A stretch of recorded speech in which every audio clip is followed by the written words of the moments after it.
السلام علیکم عزیز طلباء، قرآن آن لائن فائل میں خوش آمدید۔ ہمارے کل 6 سبق مکمل ہوئے تو 7ویں سبق کا آغاز ہو رہا ہے۔ تو اگر ہم وہ 6 سبق اچھے طریقے سے نہیں تیار کریں گے، امید ہے سب کہ وہ 6 سبق اچھے طریقے سے تیار ہو گئے ہوں گے، کیونکہ وہ 6 سبق تیار ہوں گے تو 7واں سبق 8واں سبق آگے آپ کو سبق آئیں گے۔ تو اللہ تعالیٰ آپ کو صحیح طریقے سے محنت کی توفیق عطا فرمائے اور ہمیں اس کام میں صحیح طریقے سے دلچسپی لینے کی توفیق عطا فرمائے۔ جس طرح ہم باقی کام کرتے ہیں اور محنت کر کے کرتے ہیں اور کوشش بھی کرتے ہیں، اور یہ تو قرآن کو سیکھنا ہے، اور حضور کی حدیث مبارکہ آپ نے بارہا سنی ہے کہ خیرکم من تعلم القرآن وعلمہ، تم میں سے بہتر وہ ہے جو قرآن سیکھتا ہے اور سکھاتا ہے۔ اس لیے اللہ تعالیٰ ہمیں سیکھنے کی بھی توفیق عطا فرمائے اور ہمیں سکھانے کی بھی توفیق عطا فرمائے۔ یہ صدقہ جاریہ ہے۔ حضور کی حدیث مبارکہ ہے کہ سارے اعمال جب انسان اس دنیا سے جائے گا تو اس کے سارے اعمال منقطع ہو جائیں گے سوائے 3 اعمال کے۔ پہلا صدقہ جاریہ، جو کسی نے مسجد بنا دی یا کوئی نیک کام کر دیا، نلکا لگوا دیا، ایسے صدقہ جاریہ۔ دوسرا ایسا علم جو نفع بخش ہو، یعنی جس طرح میں آپ کو پڑھا رہا ہوں آپ آگے پڑھائیں گے، تو جس طرح میں پڑھا رہا ہوں آپ آگے پڑھائیں گے، آپ کو اگر نفع ہوا پھر بھی مجھے ثواب ملے گا، آگے ان کو نفع ملا پھر بھی ان کو ثواب ملے گا، آگے آپ پڑھائیں گے وہ ثواب سارا میری طرف بھی آئے گا اور آپ کو بھی ملے گا۔ یہ بھی صدقہ جاریہ ہے۔ اور تیسرا نیک اولاد۔ تو ہمیں کوشش کرنی چاہیے کہ ہم اس کام کو احسن طریقے سے انجام دیں۔ اگر ہم اچھے طریقے سے پڑھیں گے تو آگے پڑھائیں گے تو اس طرح ہمیں ثواب زیادہ ہوگا۔ اللہ تعالیٰ ہم عمل کی توفیق عطا فرمائے۔ تو چلیں سبق نمبر 7 شروع کرتے ہیں۔ اس کا نام ہے حروف مدہ۔ حروف مدہ یہ جو واو کی صورت میں ہوتی ہے، واو نہیں ہوتی لیکن واو کی صورت میں یہ نکر جیسا بنا ہوا ہوتا ہے، اس کو جزم کہتے ہیں، اور جس حرف پر جزم ہو اسے ساکن کہتے ہیں۔ یہ آپ نے یاد رکھنا ہے، یاد بھی کرنا ہے، جس حرف پر جزم ہو اسے ساکن کہتے ہیں۔ ساکن حرف اپنے سے پہلے متحرک حرف سے مل کر پڑھا جاتا ہے، یہ نہیں یاد کرنا، یہ یاد کرنا ہے۔ حروف مدہ 3 ہیں۔ کتنے ہیں؟ 3۔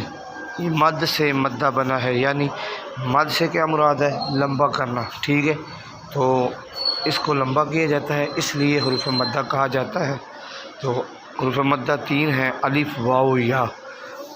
الف کو بھی لمبا کیا جائے گا، واو کو بھی لمبا کیا جائے گا اور یا کو بھی لمبا کیا جائے گا۔ زبر زیر پیش والا معاملہ یہاں نہیں ہوگا، بلکہ ان کو لمبا کیا جائے گا۔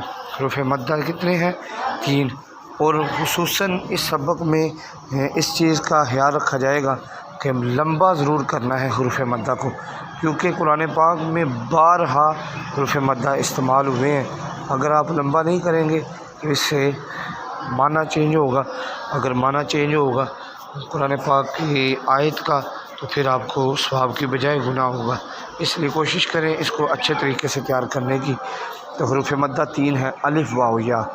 کب مدہ ہوتے ہیں یہ بھی زبانی یاد کرنا ہے۔ حروف مدہ کتنے ہیں یہ پوچھ سکتے ہیں، کب مدہ ہوتے ہیں؟ الف سے پہلے زبر ہو تو الف مدہ ہوگا، جیسے با الف زبر با۔ یہ دیکھیں الف جو ہے یہ الف ہے آگے، تو پیچھے جو ہے با ہے، با پہ زبر ہے، یاد کرو۔ تو واو مدہ، الف ہو گیا، واو مدہ، واو سے پہلے پیش ہو، یعنی واو ساکن ہو۔ ساکن سے میں نے آپ کو پہلے بھی بتایا ہے ساکن کسے کہتے ہیں، واو پہ جزم ہو اس کو ساکن کہتے ہیں، ٹھیک ہے؟ تو واو ساکن، کسی بھی حرف پر جزم ہو اس کو ساکن کہتے ہیں۔ اگر دال پہ جزم ہے تو دال ساکن، واو پہ جزم ہے تو واو ساکن۔ تو واو مدہ اس وقت ہوتا ہے واو ساکن ہو اس سے پہلے پیش ہو، اور یا مدہ ہوتا ہے جب یا ساکن ہو اس سے پہلے زیر ہو، واو ساکن ہو اس سے پہلے پیش ہو، با واو پیش بو، یا ساکن ہو اس سے پہلے زیر ہو، اس طرح با زیر یا، بی، یہ دیکھیں واو ساکن، واو پہ جزم ہے، اس سے پہلے با پہ پیش ہے، اس پہلے لفظ پہ واو پہ پیش ہے، اس لیے مدہ ہوگا۔ اور یا ساکن ہے، اس سے پہلے با ہے اور با کے نیچے زیر ہے، اس لیے ان چیزوں کا خیال رکھنا ہے۔ آگے وہ کہتے ہیں یا ساکن سے پہلے زبر ہو تو یا مدہ ہوگا۔ حروف مدہ کو ایک الف یعنی 2 حرکات کے برابر، ایک الف سے مراد یہ ہے، دیکھیں با الف زبر با، اتنا لمبا کرنا ہے۔ 2 حرکت سے کیا مراد ہے؟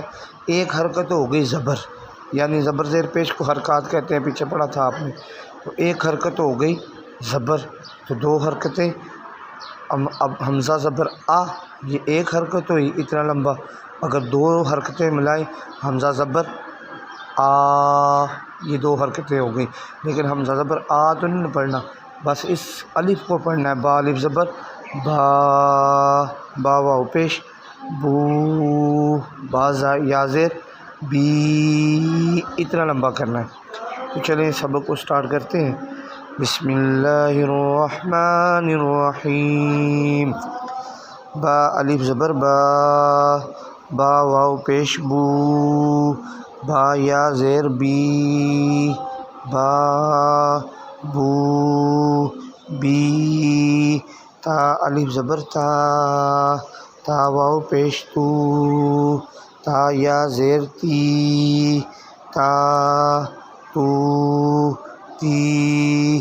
اس چیز کا خیال رکھنا ہے، جس طرح میں پڑھا رہا ہوں اسی طرح سنانا ہے، اسی طرح یاد کرنا ہے۔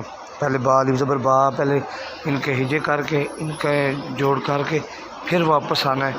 با بو بی، تا الف زبر تا، تا واو پیش تو، تا یا زیر تی، تا تو تی، تا الف زبر تا، تا واو پیش تو، تا یا زیر تی، تا تو تی، جیم الف زبر جا، جیم واو پیش جو، جیم یا زیر جی، جا جو جی، حا الف زبر حا، حا واو پیش حو، حا یا زیر حی، حا حو حو حی، خا الف زبر خا، خا واو پیش خو، خا یا زیر خی، خا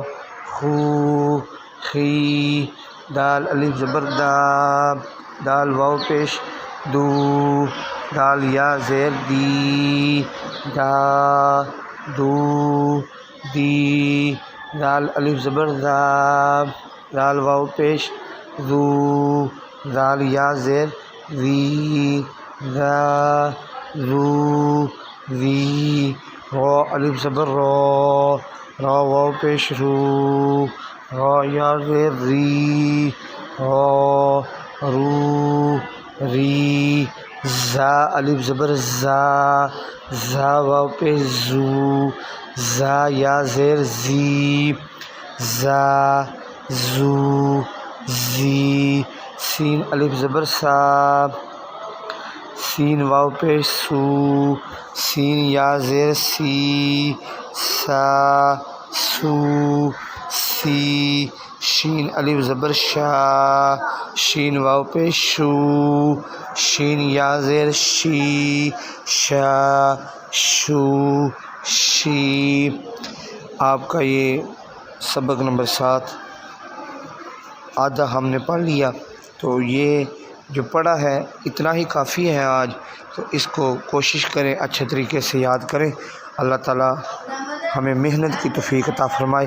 اور دوسرا، اگر آپ نے قرآن آن لائن 5 کو سبسکرائب نہیں کیا تو سبسکرائب کریں، اور لائک اور کمنٹ کی صورت میں بھی جواب دیا کریں، کیونکہ ہم محنت کرتے ہیں صرف اسی لیے کہ اللہ تعالیٰ کی رضا حاصل ہو۔ اور دوسرا اس لیے سبسکرائب کا کہتے ہیں، لائک کمنٹ کا کہتے ہیں کہ اگر آپ سبسکرائب کریں گے تو ہم نے یہ صرف اور چینل جو ہے صرف اور صرف اسی لیے بنایا ہے کہ اس پہ قاعدہ پڑھا جائے اور نعت اور تلاوت کی جائے۔ اگر آپ کریں گے تو یہ پروموٹ ہوگا اور زیادہ لوگوں کو اس سے فائدہ حاصل ہوگا۔ اللہ تعالی ہمیں عمل کی توفیق عطا فرمائے۔ تو آپ سب محنت کر کے سبق یاد کیا کریں۔ اللہ تعالی ہمیں سب کو مجھے محنت کے ساتھ پڑھانے کی توفیق عطا فرمائے، آپ کو محنت کے ساتھ پڑھنے کی توفیق عطا فرمائے۔ میں نے پچھلے دن بھی کہا تھا کہ میں دعویٰ کے ساتھ کہتا ہوں کہ اگر آپ قاعدے پہ محنت کریں تو پورا قرآن پاک آپ اوپر دیکھ کے بغیر